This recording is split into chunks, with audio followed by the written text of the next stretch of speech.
Welcome back to Patay Ang Butiki. Jay, you were saying something about the rebuilding process. Ano ko lang, siguro Toff cited yung Alvin Teng trade. And after that, meron pang isang malaking trade, yung Ato Agustin for Nelson Saitono. Yeah. And it was a both trades were very unsentimental trades. Yes. Okay.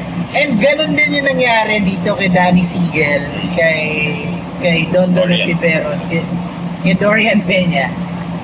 Ganun ba talaga ang San Miguel? Anong nangyari?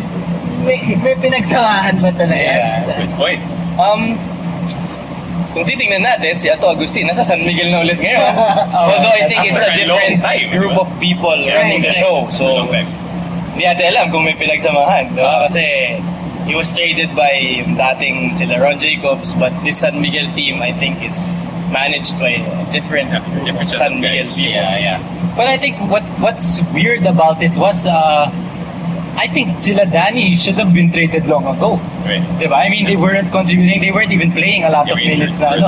I was thinking that that's where they were headed, in the direction na parang si Olsen let's have them retire here na I think they held on to those guys longer than they should have for sentimental reasons.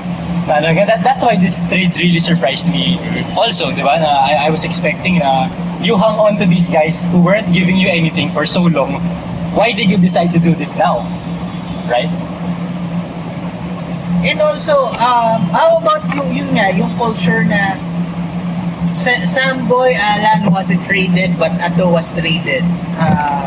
Olsen and Danny I weren't traded, but Danny Siegel and then Don Tiveros was traded. What goes into that? Bakit merong players na mas Well, I think for Samboy and then Hector Calma and all those other guys, medyo iba. Kasi these are NCC boys, nanding Coangco boys yan. So I think they stuck for a reason. They stuck because they were in the company of Boston D.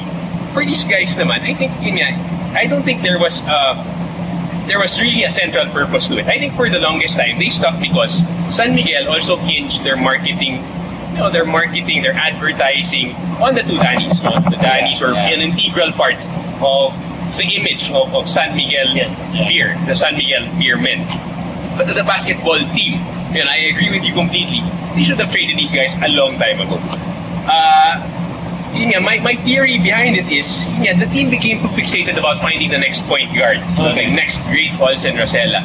So much so that they kind of forgot that these guys were getting older. Dorian was getting older, Don was getting older. And finally, they realized that parang the tipping point probably was last conference, when they realized they couldn't bang with a younger, faster, stronger team, like Talking Tex, for example. So that probably pushed it to that, and they said, okay, sign the trade. Nagkataon lang siguro na Air21 gave them the best offer. They showed number 1, number 2, number 3. I think it was too hard to refuse. Yeah. And siguro, yun nga, sabi ni Toff, they got too fixated with replacing Olsen. They have so many point guards. Parang malakas sila doon, wala nang iba. Pangga sa taas. Right? Siguro, okay. Tatanong ko lang. Ako na yung nag-usap. Go ahead.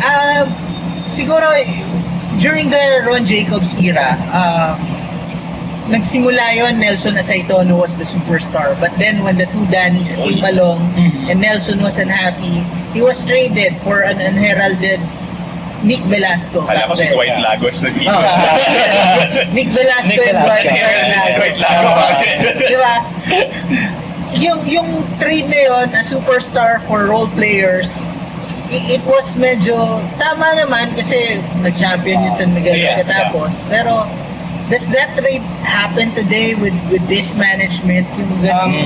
I think it's yung situation before was you had these rookies na superstars right now. Diba? Na parang kaya mo mag-trade ng Nelson Saitono for role players.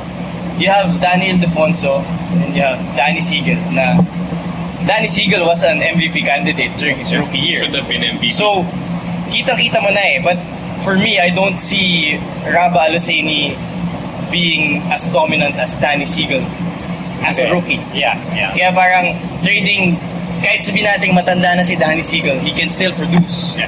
Diba? Na Ngayon si Raba, ang ganda ng shooting niya sa Air 21. Pagdating sa San Miguel, same shot. Hindi siya ganun ka-consistent. Na parang, I think, yun yung iba rin eh. Na parang, yun nga, fantasy siya sobra eh. Yeah, na parang on paper, ang gagaling eh. Fantasy, panalo ta. Panalo Diba? panalo yung team na yun kung fantasy. Pero, hindi na siguro for the younger generation, as in really young, na hindi na inabutan yung rookie years nila, Danny Seagal, yeah. Grabe si Danny Seagal as a rookie. Yeah. Diba? As in, grabe talaga siya. Ikaw na maging Danny Seagal. Diba? At yun nga yung parang daya era eh. Kasi parang hindi dumaan sa draft yung mga si Danny Seagal. Direct hire. Kumbaga parang created player lang yan sa NBA Live. Created player. Diba? So, yun yung feeling ko difference eh, na parang hindi mo siya makakompare. Although ako, feeling ko, my point of comparison there is, yung sa trade, I think that was an excellent trade. The Nelson for Nick and Dwight, that was an excellent trade because they knew what they were doing. They traded because that was a team that had a system. They had Freddy Abuda, a scavenger. In the same sense that kaya nila kinuha si Nick para dalawa, para may karelyebo si Freddy Abuda. In the same way that they have two excellent point guards in Olsen and Boyvitz. They had Dorian and Danny Hai. They had Danny Seagal and Dwight Lago. It was an excellent system. Yeah, that's true. Everybody knew their roles in that particular team. In this particular trade, the pieces are good. If you look at the individuals, Noy, Raba, and then Ricky Guevara, for Dorian, Don, and Danny. But where do they fit in the greater scheme of things? Now, like Jaya said, Noy has to play third fiddle to Arwin and Jay Wash. And all the others. Ricky Guevara, his role in the team is to give high fives to the rest of the players. It makes no sense from a basketball standpoint. No, that's why I say that in hindsight, the Nelson Aceitono for Nick Velasco trade was an excellent trade compared to this one. But then, in terms of the remember that this was not the trade that San Miguel wanted to pull off in the first place. May commissioner effect di ba? Should the commissioner not have blocked that trade? No, I don't think it would have changed much. Kasi the centerpiece players were still there. Ang pinalit lang naman yung mga extras para hindi masyadong lugi, supposedly. But Danny would still have been traded. Dorian would still have been, or Mick. Yeah, but Don would not have been. Don is a really good player for San Miguel. But I think yung Toff's point is Bakla would still play. But behind stats. Siguro may much larger point is that back then, that San Miguel, and as Toff mentioned, they had a plan, they had a system that they can afford trading an unhappy superstar for role players. Yes, still fit in. Can that kind of trade happen with this San Miguel management na mas may pangalan si Aceitono to trade for Velasco? Mangyayari pa ba yun ngayon? Depende kung yung role player pinapatay sila. You remember, we had a conversation with Jaemark once. Ang sabi niya, ang strategy daw yata ng San Miguel management was, if this player plays good against us, let's get him. Ganun, diba? That's what happened with Enoch and Lordy Tugade. Diba? With these kinds of players. Larry for a share. Mike Cortez. There you go. So, I don't know if they have that kind of insight, but siguro yung name-wise, may pangalan, kaya nila pero if kaya nila superstar to role players, that we have to see gagawin nila. Kasi I think Mike Cortez is a big name and they've traded him for Kabagnot wasn't this good in Air 21. Diba?